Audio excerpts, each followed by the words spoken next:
routing, what we have here is I loaded up an instance of contact. I just put a little groove in it. I loaded in I want my Nickelback multi-out, and then I made these groups. I'm going to walk you through this, and then we'll walk through routing each contact out to these groups so that you can process them super easy. I know this is a little confusing that they're all stereo, but we'll go through it. So we're going to disregard this for right now. Let's go ahead and make a new instance of contact. Navigate to the samples wherever they're at on your computer. Go ahead and drag any of the kit presets. Do one of the multi-outs for this because I have it set up a certain way that this will work. If you just want like a single stereo out, you can use the unprocessed default. But for everything else, if you want to do like the multi-miking stuff, go ahead and drag any of the multi-out. Yes, replace. Cool, we can close this. And now what we're gonna do is go right here. Go right here, activate all outputs. And then we're gonna deselect the ones we don't need. So go ahead and throw a little drum MIDI on here and make sure you're getting sound. So we're only using up to 20. I believe that's the same for all of the presets, so we can get rid of all these other ones. So all we have to do is go ahead and select this contact track. Go over to our outputs here. So we only need 1 through 20. So 21 through 54 can go. That way we're left with this. Now this looks kind of confusing. There's a lot going on, but it's really not too bad. What we're going to do is we're going to go ahead and label everything so that you can see what's what, and then we're going to route it to these groups. So aux1 is the parallel comp. aux2 is reverb. aux3 is snare reverb. aux4 is nothing. 1 and 2 through 20, what we're going to do is we're going to show just these.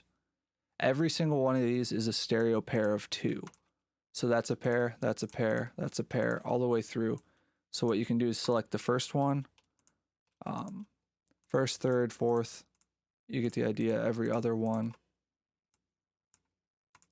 And then we'll go to quick link, pan them all to the left. And then we'll do the reverse for the other ones. So this would be the far right.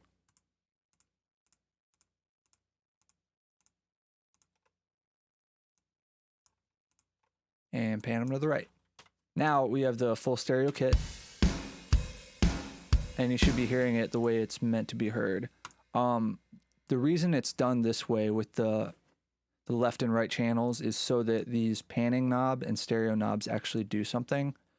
Otherwise, within Contact, if it's just a mono out, you can't control the panning within the actual DAW, if that makes sense.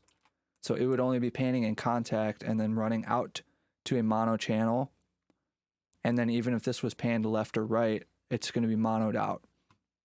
So this way our pan bus actually works. And all the presets with the panning that I have predefined is all like pre-set up, and we don't have to worry about that. Now what we're going to do is we're just going to label these. I don't personally do it because we're going to be routing them to labeled buses, but for the sake of this tutorial, I'm going to label it so you can see exactly what's what. So 1 is overhead left. So every group of 2 is a stereo set, remember. So 3 and 4, I believe, are the rooms. Yep. And then it would be kick in 1.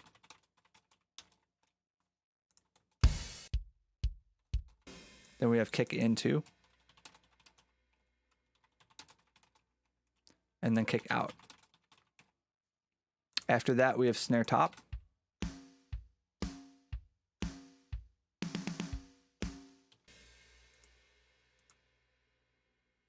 Overhead, room, kick 1, kick 2. Oh, 2 kick outs. See? Then it's snare top. Then snare bottom. Then it's rack, the rack tom. And then floor tom. And then last is the spot mics for the cymbals. Cool. So now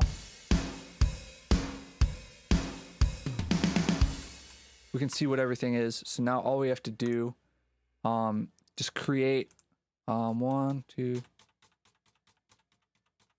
13 groups. You can just right click here, add group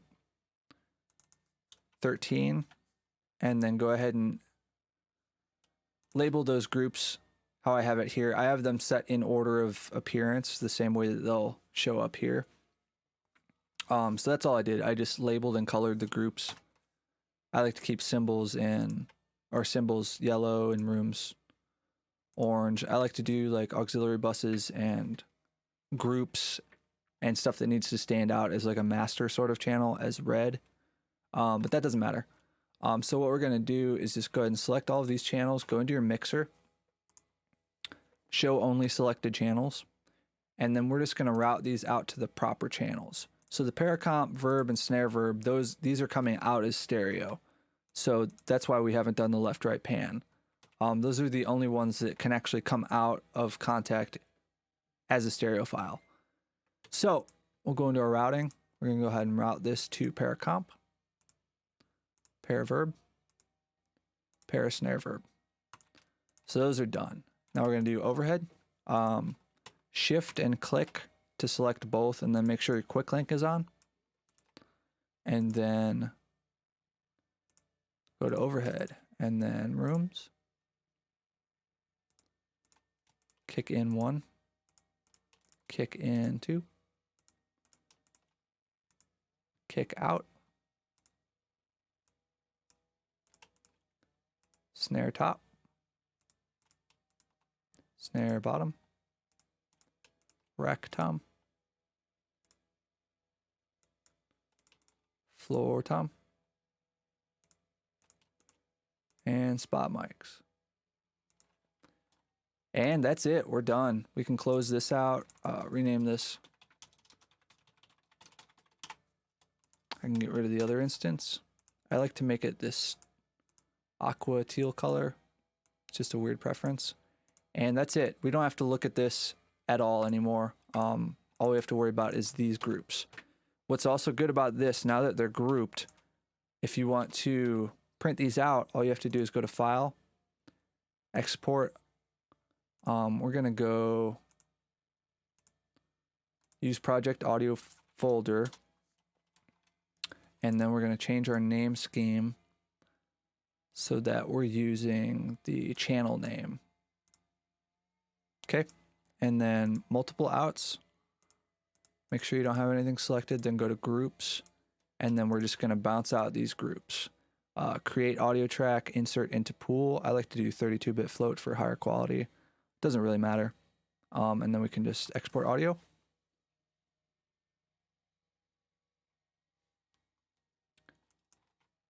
And now we have our audio stem of the drums, and we're ready to mix it.